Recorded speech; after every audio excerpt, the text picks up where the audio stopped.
Hello, everyone. Welcome to Nintendeen Today, in which we cover Nintendeen's daily Nintendo Copes. This is something I've been wanting to do for a while, but unfortunately, I had to get some setup changes. I had to, experiment a little bit. I had to get the PC repaired, but we are back experimenting with my new video format, which I hope will prove to be very, very successful and very, very popular. Thank you all for your support. Thank you all for subscribing to the channel.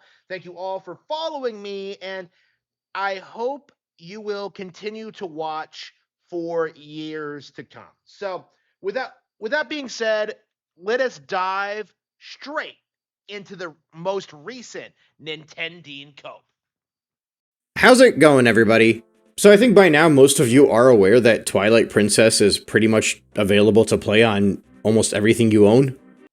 Everything I own? You mean like a GameCube, a Wii, or a Wii U? There are a ton of Nintendo consoles where this game is readily available. Like, I have no need for a new version. Anybody who's played this game in the past 20 years doesn't need a new version. Like, what are you talking about, Nintendeen? How exactly is Twilight Princess going to be a problem for Nintendo Switch 2? And that's largely because of the release of Dusk, also known as Dusklight, a fan-made, unofficial native PC port of The Legend of Zelda Twilight Princess.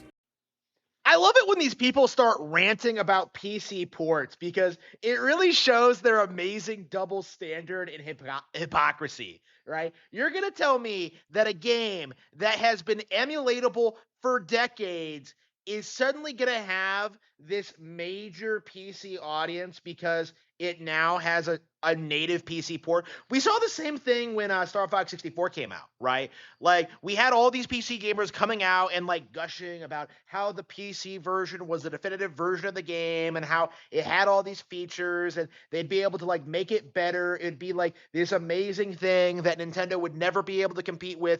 And what happens? Within a year, Nintendo announces a straight up remake of the same game with completely new features that are not emulatable, that cannot just simply be transplanted onto the older versions. Like, the problem with emulation as a concept is that you are essentially just pirating decades old content. While you are dicking around with Twilight Princess and Star Fox 64, games that are at least 20 years old, Nintendo fans are actually buying new games while still paying for and playing old games on that platform. There is no justifying emulation. You're not sticking it to Nintendo. You're not somehow undermining their business. They're not somehow going to stop making money because of a handful of autistic spurgs who refuse to buy official hardware. All this is going to result in is that you're going to embarrass yourself by glazing a game that clearly has a lot of visual errors, a lot of pop-ins, a lot of technical problems, while Nintendo just produces new games and then just re-releases old stuff as, a kind of a bonus, okay? Something like Twilight Princess can drop for free on Nintendo Switch Online today. Honestly, I don't think it's unreasonable to assume we might see it by the end of the year for the 20th anniversary. The idea that this PC release, that this port is somehow some big epic W for PC gamers and emulation is just laughably stupid. This was it was released in May of 2026 by the Twilight Realm, and it's a lot of fun. Now technically you could already play most of Twilight Princess and Twilight Princess HD on a PC already, and that was basically being done through emulation. But there is a bit of a difference, because a native PC port allows for unlimited frame rate and much greater modding capabilities. Whereas if you were playing Twilight Princess HD, it's locked to 30 frames per second. This is kind of interesting for a couple of reasons. First of all, Nintendeen is acknowledging the fundamental flaw in traditional emulation, that all you're doing is just playing the console game on your PC. You're essentially just playing a game that you can easily play on a gaming console on your PC by jumping through a lot of hoops to illegally break encryption and get the game up and running on PC, you are having the same exact experience where you can just buy the game and play it normally. Okay, there's no benefit to emulation. The only real benefit to emulation, and the thing that like Nintendeen is skirting around in this entire video, is the fact that pretty much every emulator out there pretty much only runs pirated ROMs. Okay, nobody actually has a physical version of the game that they pop into their modern GameCube and then like put into Dolphin through like that convoluted like process. Like everybody is just illegally downloading these games off the internet and playing them that way. Okay. When you take that into consideration, the entire emulation scene is a complete farce. Everything they're doing is a complete lie. Like they are breaking numerous laws. They are technically on the hook for like piracy, and it's just a matter of time until like Nintendo closes out all the loopholes and makes it so they can take these kind of projects down like automatically. Second of all, and this is really important, like PC gamers keep doing this thing where they pretend that mods are like this amazing thing that radically changes the games and radically makes the games way different and like makes them automatically the definitive versions of the game. All you're doing really is like making Chun-Li naked or giving people like goofy costumes, okay? Like all you're doing is just breaking the game with mods. Okay. You're not going to see some like extensive redesign of the game. You're not going to see some like massive balance patch. You're not going to see the game like, having this like, master quest mode. Like, at least not for a very, very long time, because it's going to take a long time to make those changes. It is going to take a long time for the really, really good mods to be produced. And in that span of time, the game's going to get its official Switch 2 re-release. It's going to get like further sequels on Nintendo consoles, and like the entire the entire modding scene is kind of pointless, because at its core, you're hinging all your bets. You're putting in all this investment, you're putting all this time to learn this technology in the hopes that someday someone makes good mods for your game. Like I actually went down this rabbit hole recently. Star Fox 64 still does not have good mods on PC. And the reason for that is because of how the levels work. Because it's not like an open sandbox like Mario 64. Like it's very limited because of like the scripts and because of like what the game does and how it works. Like, Star Fox 64 by its nature is a game that's very difficult to mod. And if you have like more niche games, something like say Yoshi's Story, like you're not going to get mods for that at all. Like the way it looks right now is that the mods that are available for 30-year-old N64 games, like they're beloved like industry classics, right? You have stuff like the Mario 64 stuff, the Ocarina of Time stuff, you have like some Paper Mario stuff, but like it's a very niche thing. Like things that like I think a lot of people just don't really have that much of an interest in. Like there are good mods out there, but to like they're not a reason to replace the original release. Like mods at their core are made for like hardcore fans who have played this stuff like extensively for the past 30 years. Okay. If you're a Paper Mario fan and you're going through like the master mode mod, the really brutally hard one where you fight like, 4 anti guys at once, like it's not something that like replaces the N64 original in a way. And I do think this is what modders really need to understand, is that modding is not a replacement for the original release. Like something like Twilight Princess, if you're going to play this game, you're going to have to play it vanilla first. You're going to have to understand how the game works first. You're going to have to play the original release as it was intended first in order to understand and appreciate the changes that modders will bring like 30 years later. Okay. Like I do think this is like what people like Nintendeen fundamentally don't understand, is that modding is a very, very, very niche thing.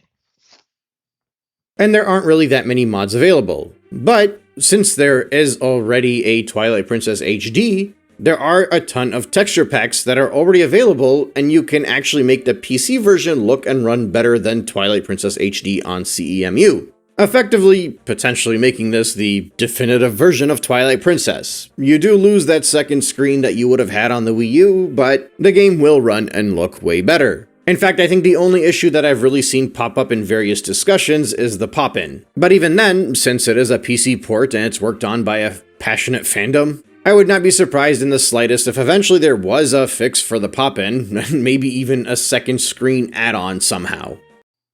I love how he keeps doing this thing where it's like, oh, it's gonna look better than Twilight Princess HD. It's gonna look way better than Twilight Princess HD emulated on CMU. And then he like casually just admits like, oh yeah, there's a ton of problems with pop-in that are gonna be fixed eventually. And it's just like, Nintendo, who are you trying to fool? Like a fan project like this, that's getting modded all the time, is gonna have a ton of problems and glitches and issues forever. Okay, you're going to be like constantly discovering this stuff. It's not something that like dedicated fans can fix or stop. Okay, like they released this and you're already seeing issues. This is not something that you would ever see in an official licensed product. Okay, if Nintendo released Twilight Princess on NSO tomorrow, or Nintendo Classics, I suppose I should say, Nintendo Classics tomorrow, it's not going to have these problems. It is going to be a better version of the game. Actually, I love how he says that like Twilight Princess HD is the best version of Twilight Princess when it's not. It's actually the GameCube version. You know, like this is something that I think a pleb like Nintendeen doesn't understand, is that like, yes, the GameCube version of Twilight Princess is better than the HD version. Like it does have like better controls. It does have like a better visual style. Like HD looks kind of washed out, and they added things to it that don't really make a whole lot of sense. Like Twilight Princess on GameCube is still the definitive version of the game, which is something that, of course, a pleb like Nintendeen would never bring up.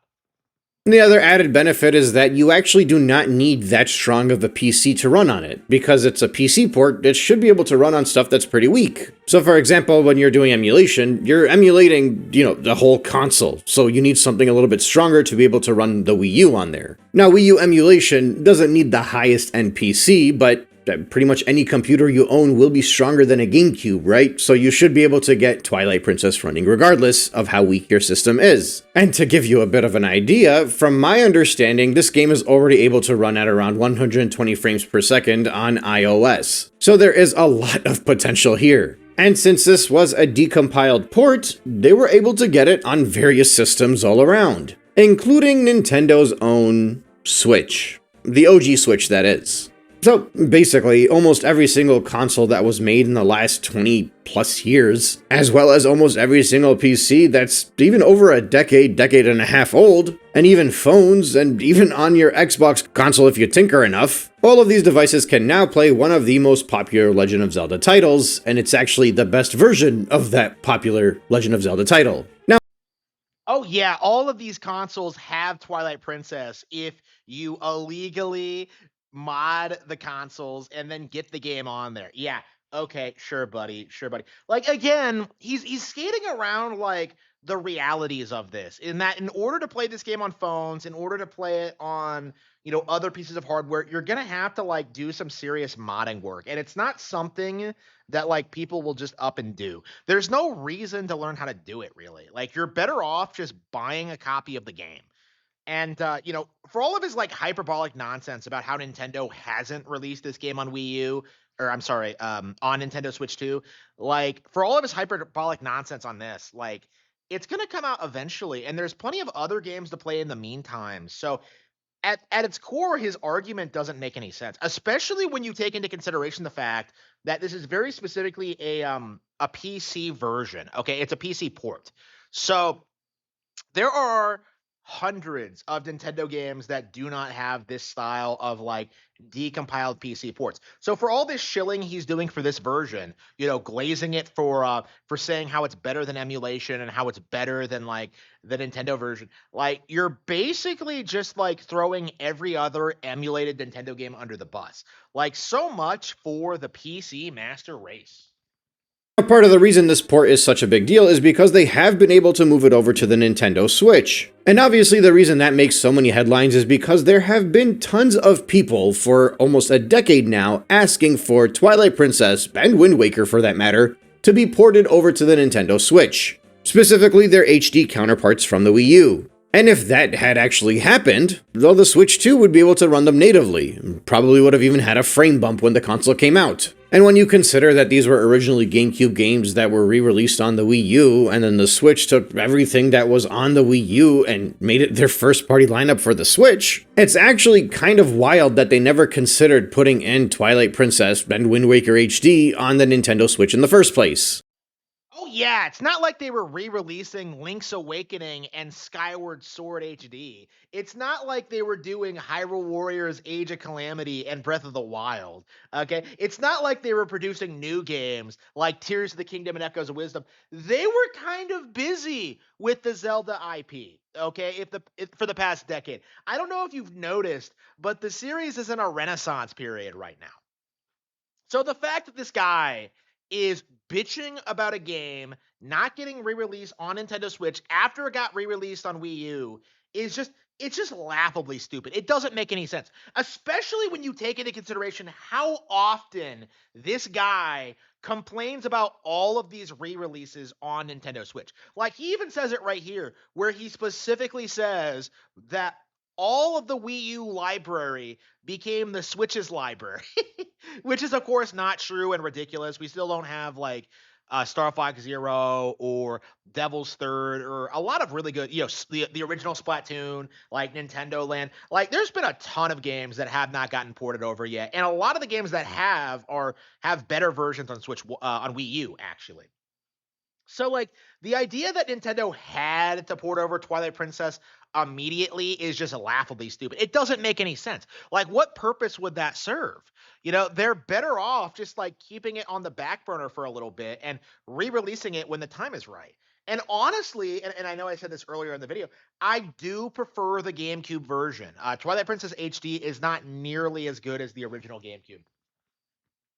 And the funny thing is now, even when they do eventually bring Twilight Princess over to the Switch 2, it's going to objectively be one of the worst versions out there to play because of this PC port. And it could be even worse than that because if they decide to not bring over Twilight Princess HD and instead just drop Twilight Princess on Nintendo Switch Online, you're not even getting the second best version of the game. And I think all of this is actually worth bringing up a valuable conversation. There's been a bit of a discussion, a philosophical discussion that I've seen quite a bit over this last year, and it revolves largely around what it means to be a Nintendo fan. See, because I drew a line in the sand and decided that I would not let Nintendo rip me off anymore, many people started suggesting that I needed to change my username, that I was no longer should be known as Nintendeen, and I no longer should cosplay as a fake Nintendo fan. Because I assume in the minds of many people, the idea is that if you are a fan of something, you're willing to basically open up your wallet and allow them to reach into your wallet and grab as much money as they like. And I've been very rigid about this. Even if I'm standing pretty firmly against the Nintendo Switch 2 and I don't like Nintendo's business practices, so I'm really avoiding giving them money, I still very much think I am one of the largest Nintendo fans on this platform.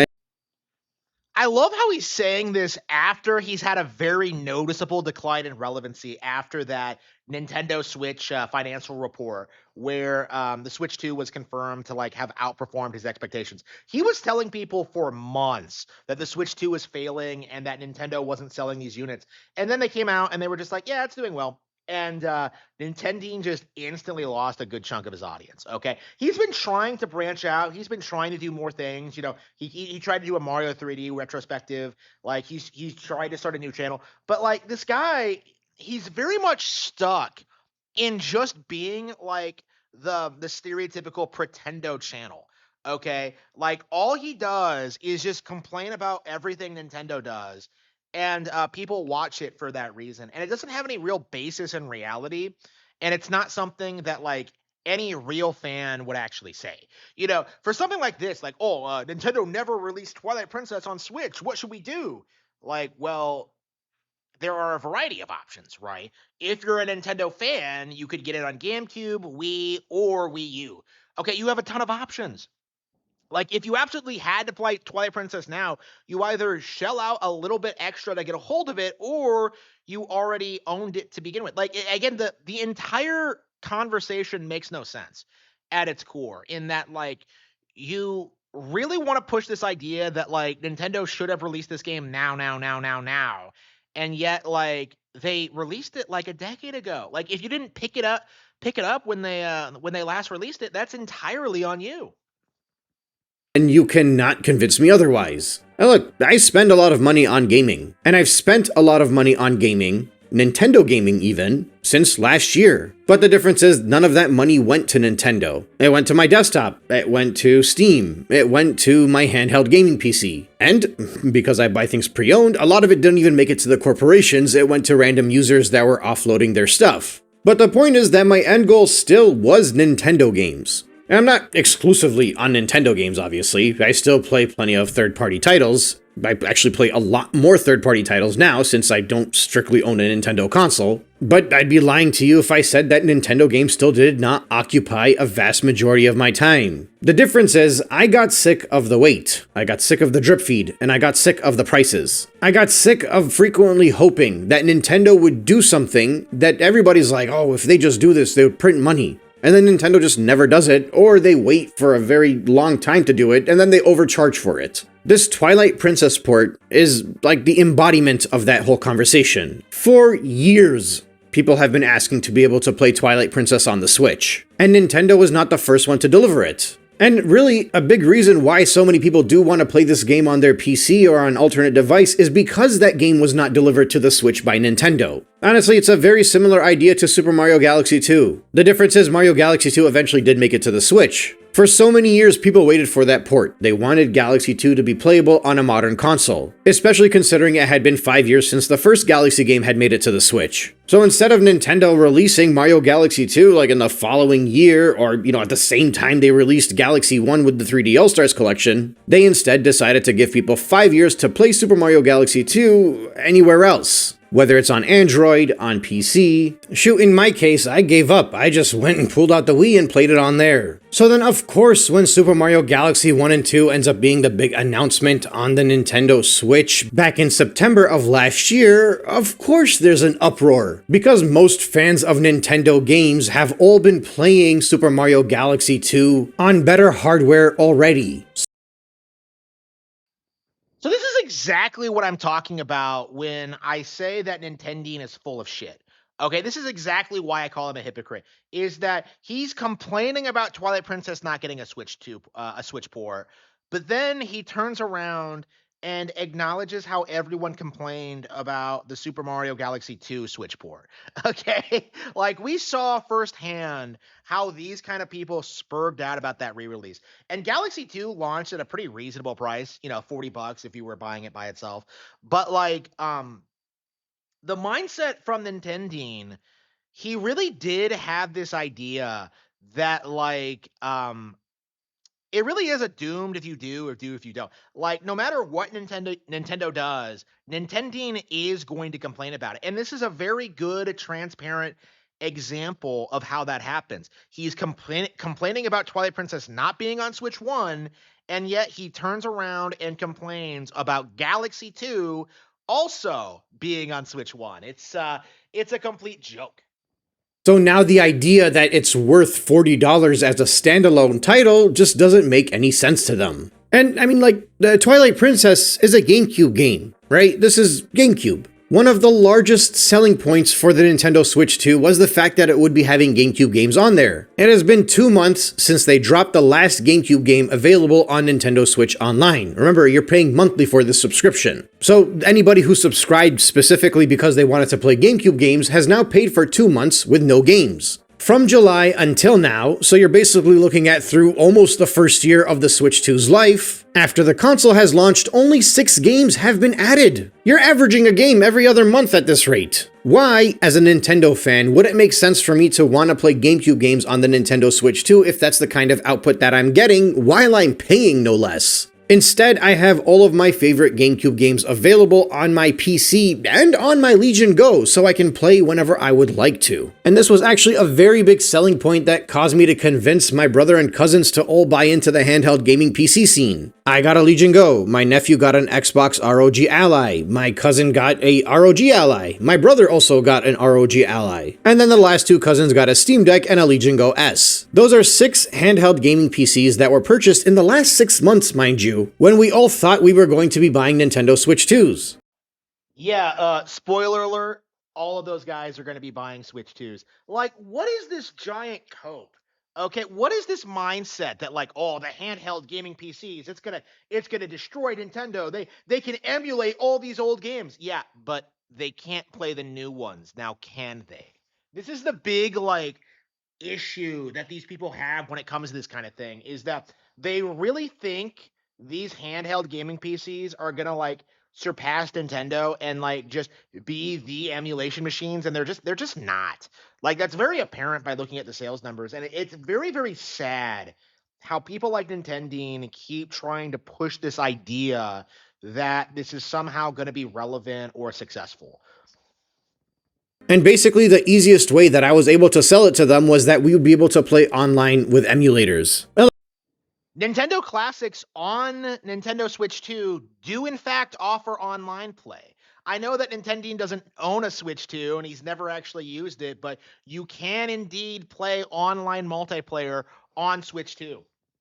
Look, the setup wasn't the easiest, especially because I'm the most tech savvy out of the group and I'm not even that tech savvy myself. And yeah, when you're playing 4 players, you need at least like 2 of the people to plug into a wired internet connection. But at least there is a way to play the massive GameCube library that we all know and love, even if there were a few obstacles to figure it out in the beginning. And those obstacles only happened in the beginning. After that, it's been smooth sailing. And that's just with the GameCube. The same concept applies to almost every single Nintendo console from the Switch and before. And mind you, because all of us are not afraid of buying things pre-owned, between shopping open box or looking at OfferUp, nobody spent more than $400, and that was me. I wanted the Legion Go. I like the vertical size of the screen because it really makes emulation a lot better for those old games. But anyway, just having portable PCs alone that can play the entirety of the Nintendo library was already enough of a selling point, and then you add onto it all of the games you can buy on Steam and all of the different experiences you can do with a handheld gaming PC, and it's a no-brainer. As Nintendo fans, mostly playing Nintendo games, this has been our best purchase. And things like this Twilight Princess port just reinforced that decision. I was due for a replay of Twilight Princess. I haven't played it in many years. And it's funny because a while back I got really close to emulating and playing the Wii U version, and now I'm glad that I didn't, because the PC port is going to be the way to play it. The definitive Twilight Princess experience. So now, even if Nintendo eventually decides to add it onto the Nintendo Switch 2 as like some big release, because, you know, they're falling back to their whole remake and re-release and port culture.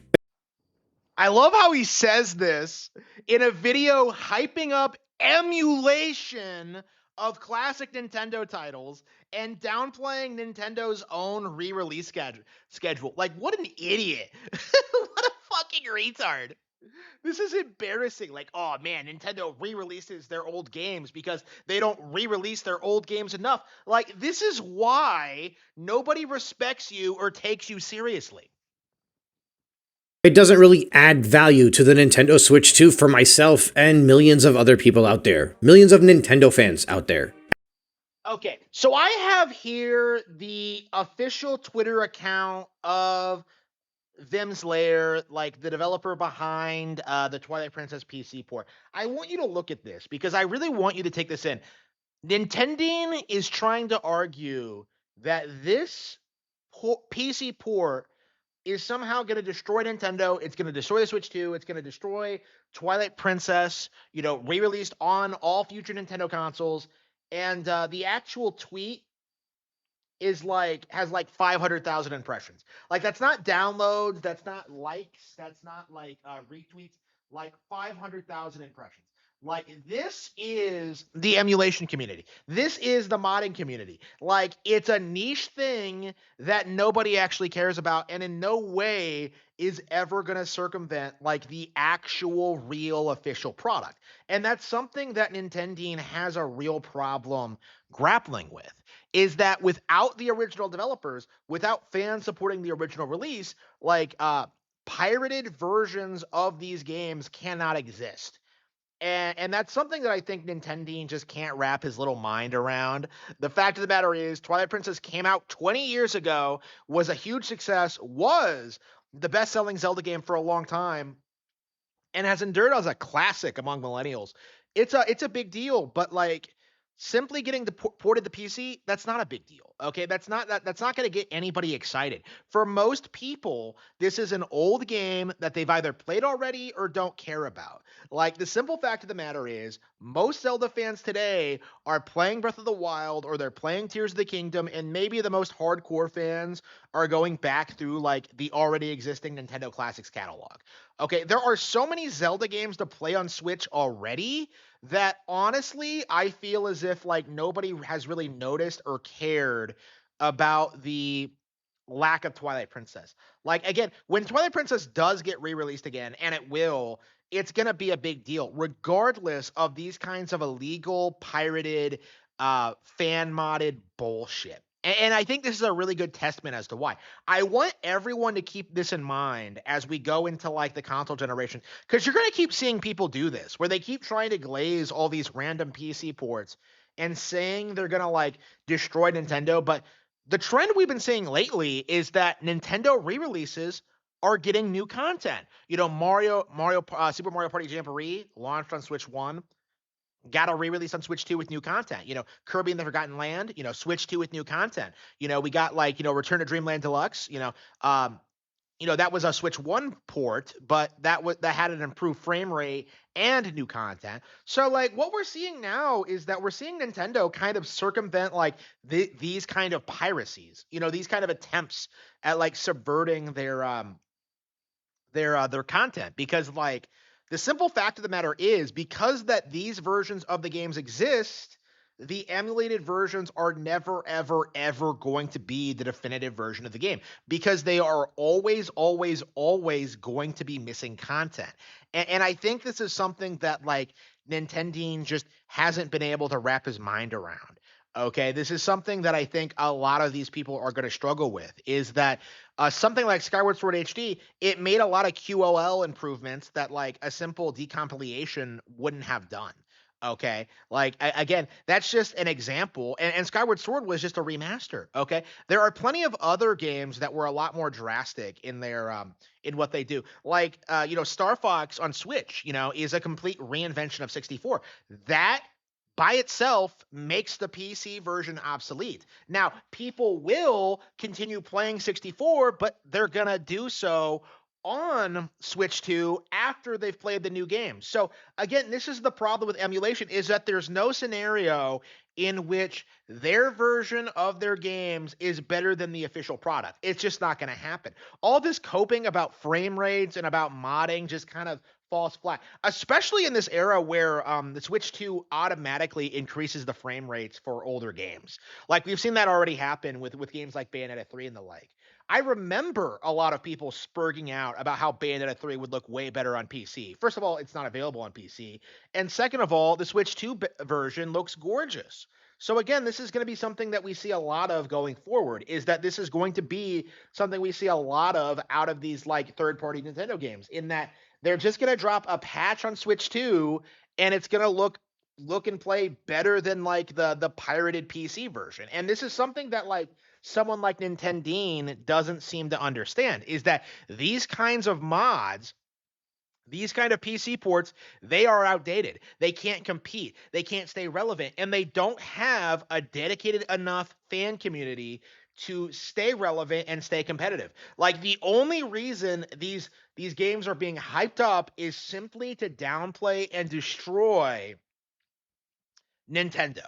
That's the only reason. Like outside of that, these games have no value. They don't have a fan base. People aren't fired up about it. Like the only reason these are getting hyped up the way they are is simply to try and downplay Nintendo Switch 2, and that simply is not going to happen.